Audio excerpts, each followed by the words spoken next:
Class.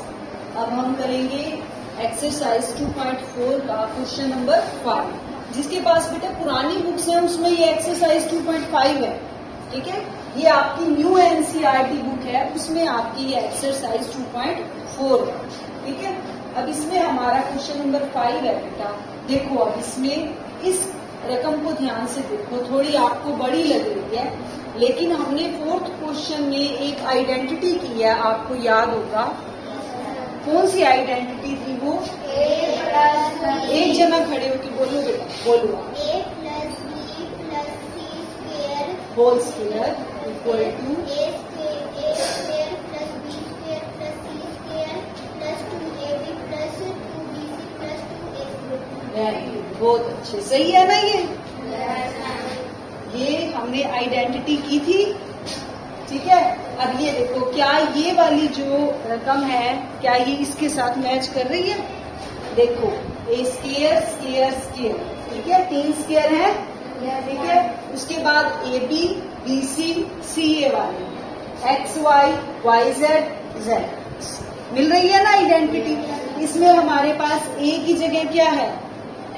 X, B वाली रकम Y वाली है और सी वाली रकम जेड है। अब हमने ये पहचान करनी है कि हमारे ए बी सी क्या बने, ठीक है। देखो एक तो इसमें डिफरेंस यहाँ है कि इसमें 2 हमारे पास नेगेटिव साइन है, ठीक है, जबकि जो हमने आइडेंटिटी लिखी है उसमें सारे हमारे पास पॉजिटिव साइन है, ठीक है। इसको देखो अब हम कैसे आइडेंटिटी में चेंज करेंगे।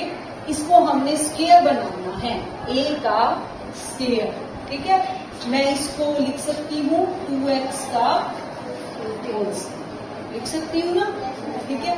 और इसको लिख सकती हूँ 3 वाला बेटा 9 किसका स्क्वायर होता है? 3 का, 3y का स्क्वायर।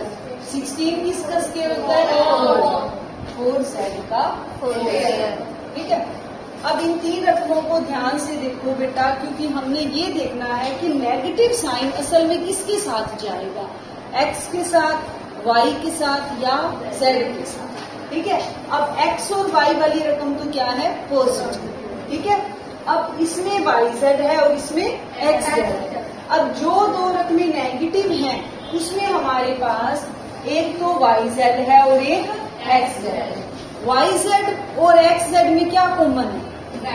z, यानी दोनों में z है ना, इसमें भी z है इसमें भी z है। इट मीन्स हमारा नेगेटिव क्या होगा? z, ठीक है। आपने ऐसे पहचान करनी है। अब मैं इसको फिर कैसे, इसका मतलब इसमें तो कुछ भी नेगेटिव नहीं है, ठीक है, ये तो है ही पॉजिटिव। अब मैं 12 को 2 तो मुझे लेकर आना ही आना है इस आइडेंटिटी बनाने के लिए, ठीक है। तो एक बार मैं इसको लिख देती हूँ 2, ठीक है। और अंदर क्या बचेगा? 6x1, ठीक है। 2 मल्टीप्लाई 6x1, तो ये बन गया 12x1, ठीक है। लेकिन अब मुझे ये देखना है कि 6xy में इसको मैं कैसे x के साथ रखूं और कैसे y के साथ। देखो इसमें हमारा x क्या है? 2x, सॉरी a क्या है? 2x और b क्या है? 3y, यानी मैं 6 को लिख दूं 2x इंटू 3y, ठीक है। इस 2 को तो हमने किस लिए अलग किया? क्योंकि यहाँ हमारे पास हमने आइडेंटिटी बनाने के लिए 2 अलग करना ही करना है, ठीक है। और बाकी जो 6 बचा है उस 6xy को मैं लिख रही हूँ 2x इंटू 3y। अब इसको आप मल्टीप्लाई करके चेक करो, क्या ये 12xy बन रहा है? 2 2 4, 4 3 12x, ठीक है। अब ये नेगेटिव साइन किसके साथ जाएगा? z के साथ, तो बाहर मैं क्या लगाऊंगी? प्लस, ठीक है।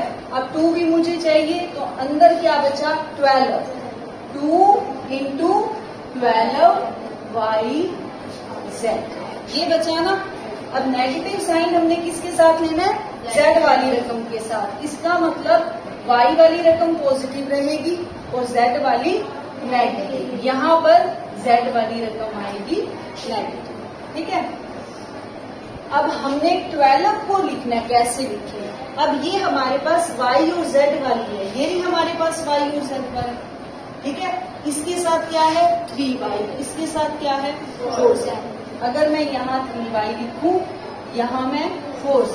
अब इसको मैं चेक करके देखती हूँ। 2 3 जा 6, 6 4 जा 20 बन रहा है ना, ठीक है। तो ये नेगेटिव ही बन रहा है। जब हम मल्टीप्लाई करेंगे तो हमारे पास क्या आएगा 24y।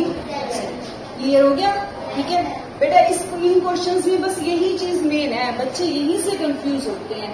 और मेन ये निकलता कहाँ से है, यहीं से निकल जाता है, ठीक है ना। अब ये देखो, अब 16xz को मैं क्या लिखूं,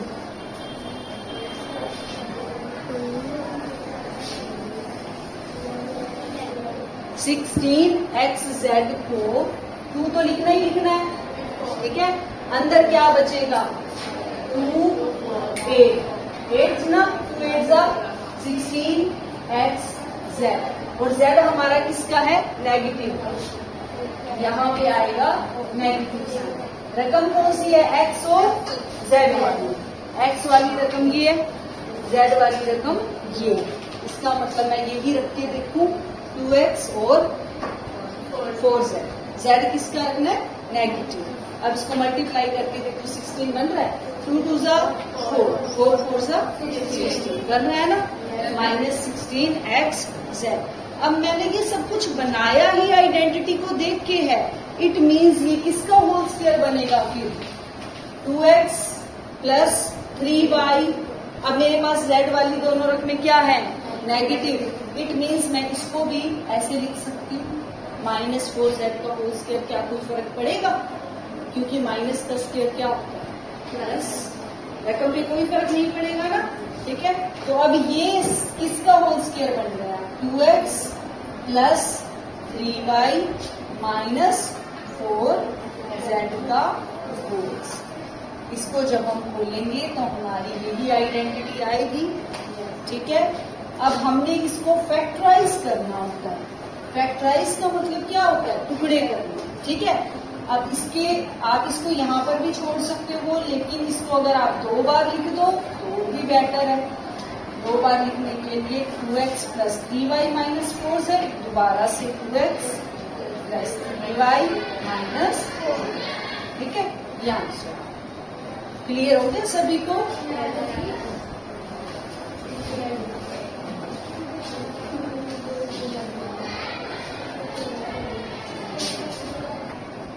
हाँ जी बेटा, अब है हमारे पास सेकंड पार्ट।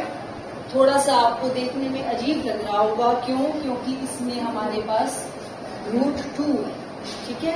लेकिन बिल्कुल भी मुश्किल नहीं है। हम इन 3 रकमों को सेट करेंगे, उसके हिसाब से हम इन तीनों को सेट करेंगे, ठीक है। आइडेंटिटी वही सेम लगेगी। कौन सी आइडेंटिटी थी हमारे पास, यहाँ लिख रही हूँ मैं a plus b plus c whole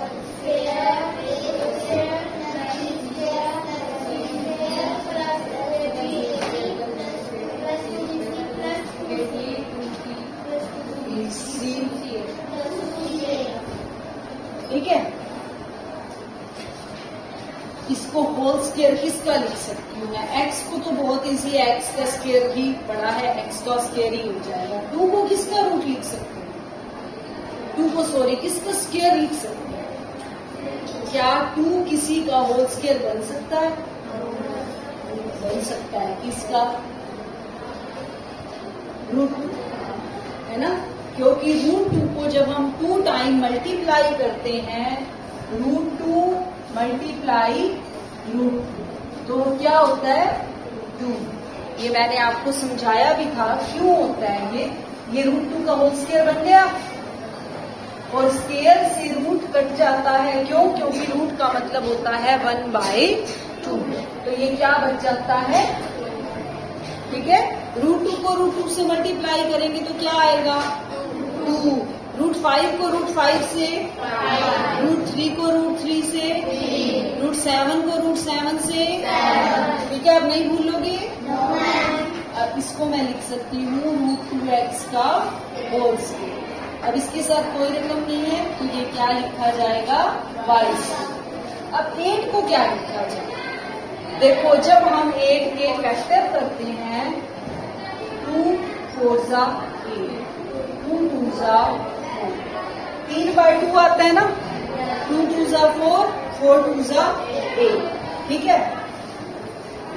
इसका मतलब मैं इसको क्या लिखूं,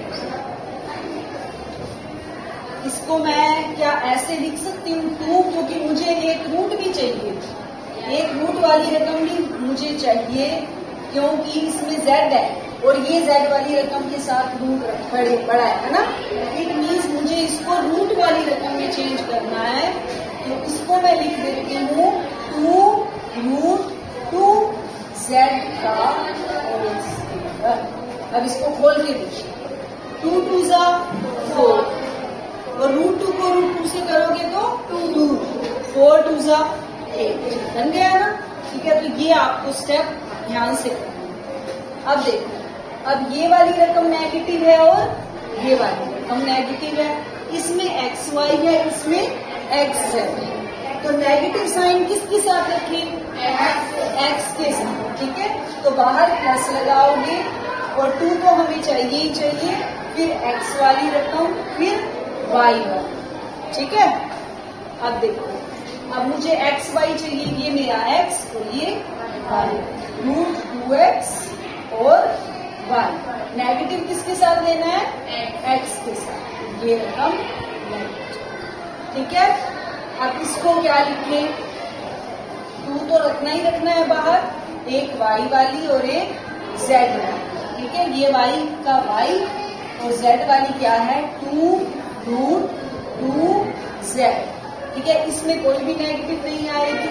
अब इस रकम को लिखते हैं, बाहर प्लस लेना है, 2 भी चाहिए ही चाहिए, एक x वाली और एक z वाली। x वाली क्या है, √2x और z वाली क्या है, 2√2z, 2√2z। अब नेगेटिव कौन सी आएगी बेटा, ये x वाली ना, x वाली रकम को रखेंगे ना नेगेटिव, यहां पर आपने नेगेटिव साइन, ठीक है, ये नेगेटिव साइन, इसको यहां से आप इसको चेक करके देखो, 2√2 मेरा 2√2 है ना, xy, यहाँ 4√2 आना चाहिए, 2 2 जा 4√2y से बन रहा है, ठीक है। यहाँ पर 8 आना चाहिए, 2 2 जा 4 और इन दोनों को मल्टीप्लाई करेंगे तो 2 4 2 जा 8, ठीक है। क्लियर हो गया। अब कुछ नहीं करना, नेगेटिव साइन हमारा x वाला है, तो x वाली रकम को यहाँ पर भी नेगेटिव करेंगे, ठीक है, क्योंकि माइनस का स्क्वायर क्या होता है, प्लस, ठीक है। अब x वाली रकम -√2x plus y plus 2√2z, इसका क्या बन जाएगा, होल स्क्वायर, ठीक है। इसकी है, है, इसको अब हम फैक्टराइज करने के लिए 2 बार लिखेंगे, -√2x plus y plus 2√2z, दूसरी बार लिखो 2x plus y plus 2√2z, ठीक है। ठीक है बेटा, क्लियर हो गया सबको। थोड़ा सा डिफिकल्ट है लेकिन ज्यादा नहीं, थोड़ा सा मुश्किल आए तो मुझसे पूछ लेना आप दोबारा से, कमेंट सेक्शन में कोई डिफिकल्टी आपने भेजनी हो तो भेज देना, मैं उसका आंसर दे दूंगी, ठीक है बेटा। Thank you.